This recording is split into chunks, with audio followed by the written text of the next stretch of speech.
반갑습니다. 오늘은 제사장과 레위 사람의 몫이라는 제목으로 말씀드리겠습니다. 신명기 18장 1절에 보면 레위 사람 제사장과 레위의 온 지파는 이스라엘 중에 분깃도 없고 기업도 없을지니 그들은 여호와의 화제물과 그 기업을 먹을 것이라. 신명기 18장에는 우리가 신앙생활하면서 어떤 지도자를 만나야 될 것인가, 영적 지도자를, 좋은 지도자를 만나야 우리 신앙생활이 바르게 가고 하나님의 뜻을 잘 전달받을 수 있다라는 사실을 세 가지 측면에서 이야기해 주고 있습니다. 첫 번째, 레위 지파 그리고 제사장에 대해서 말씀하고 있습니다. 신명기 18장 2절에 보면은 그들이 그들의 형제 중에서 기업을 가지지 않을 것은 여호와께서 그들의 기업이 되심이니 그들에게 말씀하심 같으니라. 이 제사장과 레위 지파는 예배를 전담하는 사람들이죠.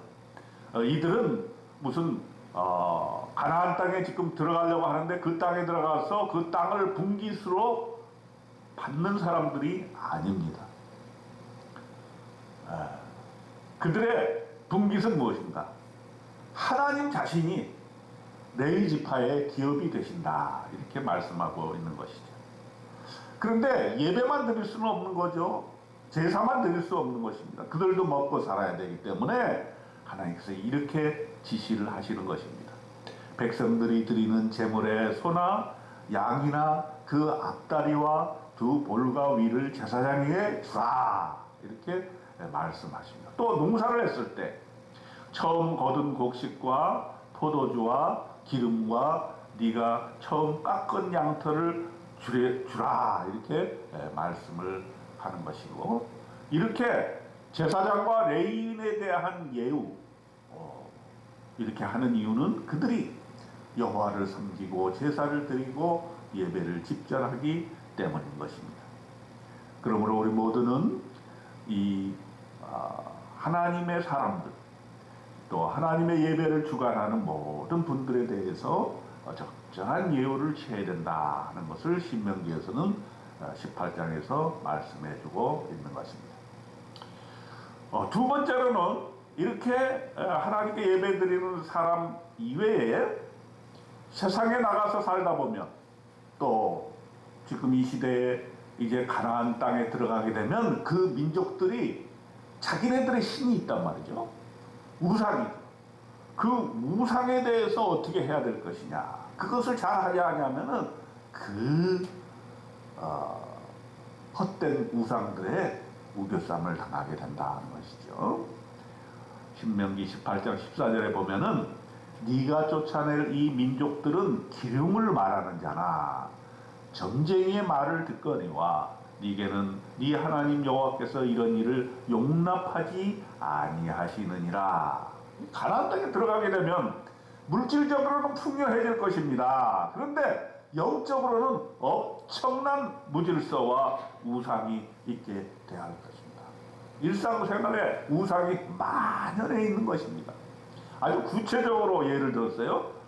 그의 아들이나 딸을 불 가운데로 지나가게 하는 자, 점쟁이, 길흉을 말하는 자, 요술하는 자, 무당, 진언자, 신접자, 박수, 초혼자, 이렇게 많은 영적으로 사입이 지도자들이 많이 있게 돼서 정신 바짝 차리지 않은 그들에게 넘어갈 수밖에 없습니다. 여러분, 요즘 우리 세상에 나가면 얼마나 많은 이단들이 있습니까? 네. 자기가 위대한 신의 계시를 받은 사람이라고 다들 주장을 하는 것이죠. 또 언론에서도, 방송에서도 얼마나 많은 그런 이런 사이비 우상들이 많이 여러 가지 형태로 나오게 되는 것입니다. 하나님께서는 이런 사람들을 절대로 용납해서는 안 된다. 여호와께서 가증하게 여기신다. 그러므로 너희들은 이 땅에 들어가게 되면 그러한 모든 우상들을 다 쫓아내라. 우리가 신앙생활 바로 하려면 어정쩡해가지고는 안 됩니다. 예, 하나님 이외에 우상, 이단 이런 것들은 아주 적결하고 절대로 그들에게 가담해서는 안 되는 것입니다. 그것을 우리가 명심해야 될 줄 압니다. 마지막 세 번째로는 하나님께서는 선지자를 주시겠다는 약속을 주십니다. 신명기 18장 15절에 네 하나님 여호와께서 너희 가운데 네 형제 중에서 너를 위하여 나와 같은 선지자 하나를 일으키시리니 너희는 그의 말을 들을지니라. 나와 같은 선지자라는 것은 모세를 얘기하는 거죠. 모세와 같은 선지자 하나를 일으키시니 너희는 그의 말을 들을지니라. 어느 시대나 하나님께서는 선지자를 세우시죠. 하나님께서는 우리에게 직접 말씀하시기도 하지만 사실은 성경 말씀을 통해서 우리에게 말씀을 하시고 또 영적 지도자를 통해서 말씀을 하십니다. 그러므로 선지자 하나님의 종 그 말씀을 잘 들어야 되는데 이것도 우리가 잘 구별을 해야 된다는 거죠. 우리가 이방 나라 땅에 여러 가지 우상들도 있지만 또 이스라엘 백성 중에 나타난 선지자라고 다 믿을 수는 없는 것입니다. 신명기 18장 18절에 보면은 내가 그들의 형제 중에서 너와 같은 선지자 하나를 그들을 위하여 일으키고 내 말을 그 입에 두리니 내가 그에게 명령하는 것을 그가 무리에게 다 말하리라. 그런데 이 말씀은 우리에게 예수 그리스도를 주시겠다 하는 하나의 예표가 되는 것입니다. 많은 선지자들이 있지만 그 중에서 가장 중요한 선지자, 그것은 신약시대에 예수 그리스도를 통해서 우리에게 말씀하시는 것을 예표를 두고 있습니다. 하나님의 이름으로 하나님의 말씀을 전하는 자, 그 예수 그리스도의 말씀을 우리가 듣고 그분을 구세주로 받아들이는 것입니다. 그런데 이렇게 하나님께서 선지자를 주시는데 누구든지 내 이름으로 전하는 내 말을 듣지 않는 자는 내게 벌을 받을 것이요 이렇게 말씀하셨어요. 그런데 선지자들 중에서 어떤 선지자의 말을 들을 만일 그 선지자가 하나님의 말씀을 잘 따르지 아니하고 하나님 이름으로 하되 자기 말을 하는 사람은 안 된다는 거죠. 그렇게 하면 그 선지자는 반드시 죽임을 당할 것이라고 하는 것입니다. 그러면 우리 일반 사람들이 어떻게 진정한 선지자와 거짓 선지자를 구별할 수 있는가 이렇게 질문을 합니다.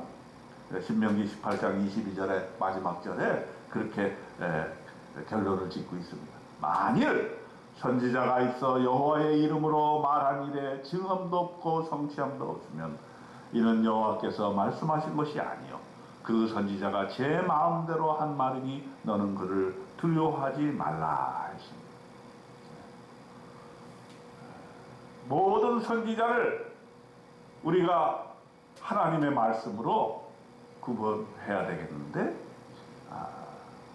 그 선지자의 말이 증언도 없고 성취함도 없고 또 그 사람의 인격이 사회적인 윤리에 벗어난다고 한다면 그 사람의 말을 듣지도 말고 두려워하지도 말라는 거예요. 여러분 많은 이단들을 보게 될 때는 우리가 뉴스에서 이렇게 나오는 걸 보면은 어떻게 저런 사람의 말을 어떻게 신적인 것으로 받아들이는가 이렇게 우리가 상식적으로 생각해도 참으로 이해할 수 없는 경우가 많습니다.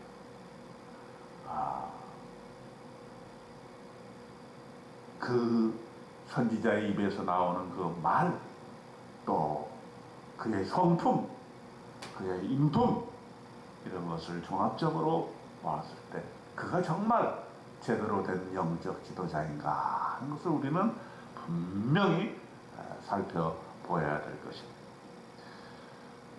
어쨌든 우리 신명기 18장에서 우리에게 말씀하시는 바는 우리의 신앙생활, 우리의 삶 속에서 좋은 영적 지도자를 만날 수 있도록 우리는 항상 기도하고 또 거짓된 선지자를 구별해내는 그러한 분명한 분별력이 있어야 되는 것을 우리에게 말씀해 주고 있습니다.